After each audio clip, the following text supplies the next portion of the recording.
Ministre, bonsoir. Bonsoir. Le secrétaire, nous venons de suivre ce reportage. Le secrétaire d'État américain John Kerry a quitté donc Kinshasa, mais avant de partir, il a échangé avec le chef de l'État, Joseph Kabila. Qu'est-ce qui a été dit concrètement? Beaucoup de choses fort intéressantes ont été dites au cours de cet entretien entre le secrétaire d'État américain et notre président. Il y a d'abord la reconnaissance du rôle central de notre pays dans le devenir de cette région d'Afrique et même du continent tout entier.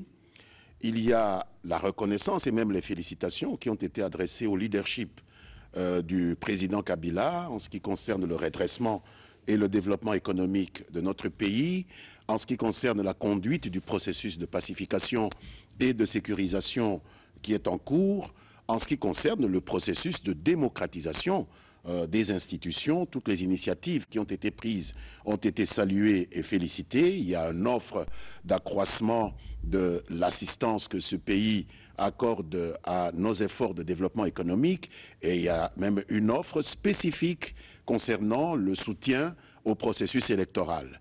Il y a également la nécessité, en réponse à des questions qui ont été posées par des membres de la presse, que la Constitution congolaise soit respectée. Et lorsqu'un ministre étranger demande que l'on respecte la Constitution du pays, c'est le respect qui est dû à la population. Et donc, moi, je retiens que du positif. Dans cette visite de M. John Kerry, nous avons entendu des interprétations tirées par les cheveux. Peut-être que vous allez m'interroger là-dessus, mais sincèrement, nous sommes sur la même longueur d'onde que le chef de la diplomatie américaine. Il n'y a strictement rien à redire à ce qu'il a pu communiquer avec notre président.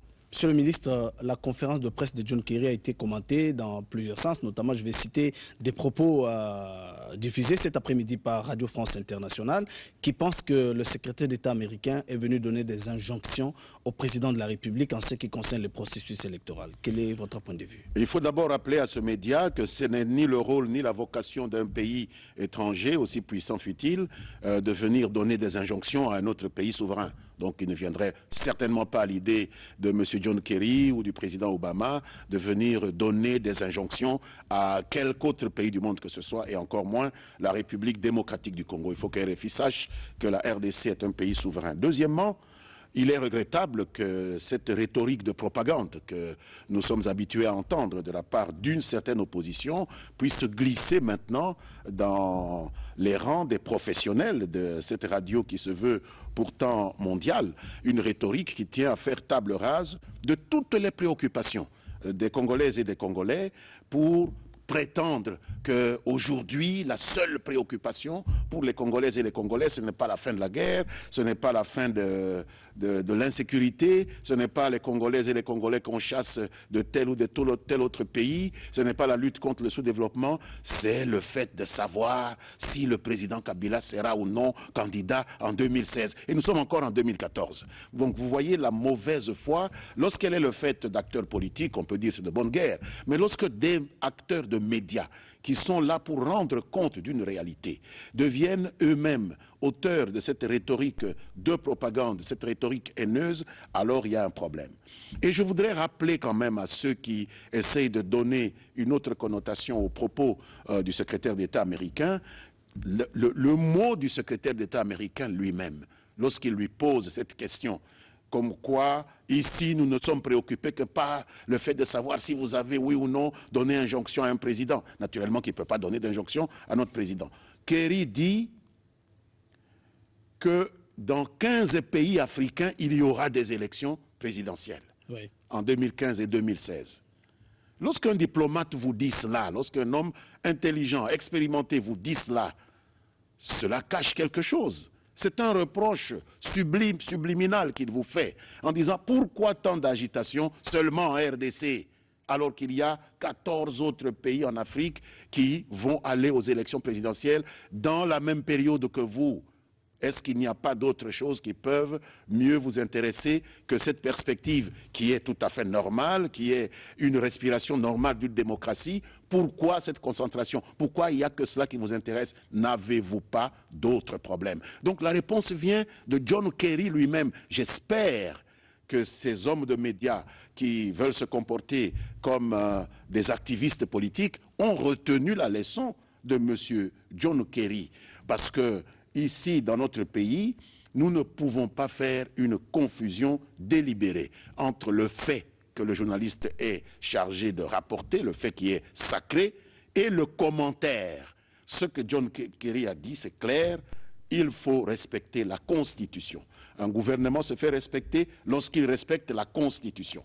Je ne sais pas si un jour, le président de la République, un membre du gouvernement ou un membre de sa majorité, un membre représentatif, ont pu dire qu'ils ne respecteraient pas la Constitution. Pour que le fait que le ministre américain nous dise de respecter la Constitution soit un problème pour nous. Ça ne peut pas être un problème. Je voudrais poser la question de savoir si le président Kabila est déjà candidat à sa succession en 2016. S'il y a déjà un candidat connu.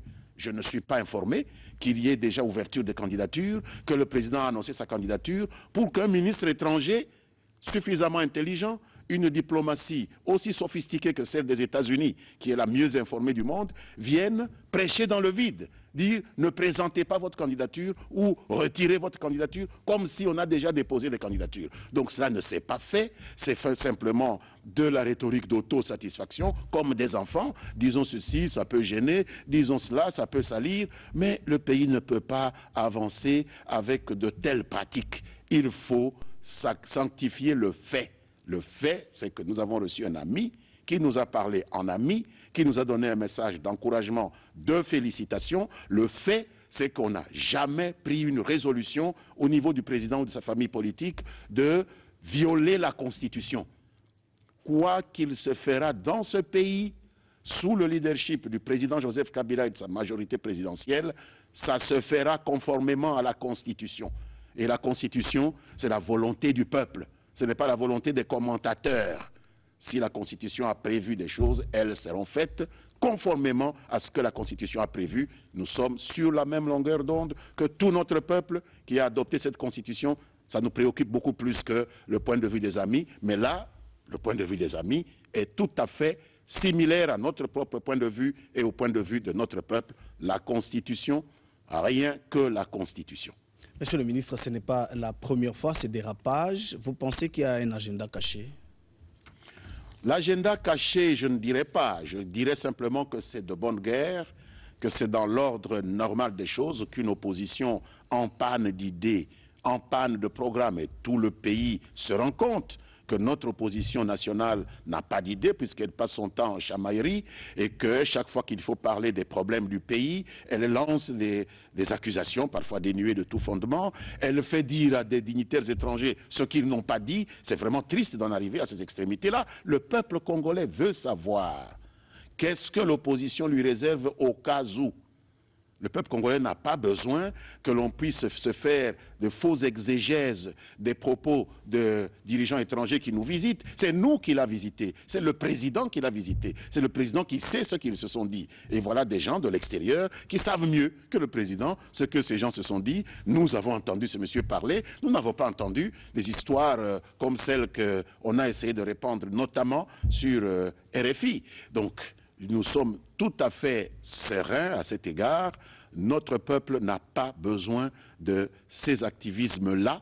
Notre peuple a besoin d'un programme clair, lisible, pas de roman, pas de fable. Et le peuple voudrait qu'on lui montre le chemin, qu'on lui dise comment améliorer son ordinaire. Donc, s'il y a un agenda caché, il va dans la mauvaise direction, il va tout droit au mur et les illusions vont se fracasser plus tôt qu'on ne le croit. Monsieur le ministre, je vous remercie d'être venu sur ces plateaux de la télévision. C'est moi qui vous remercie.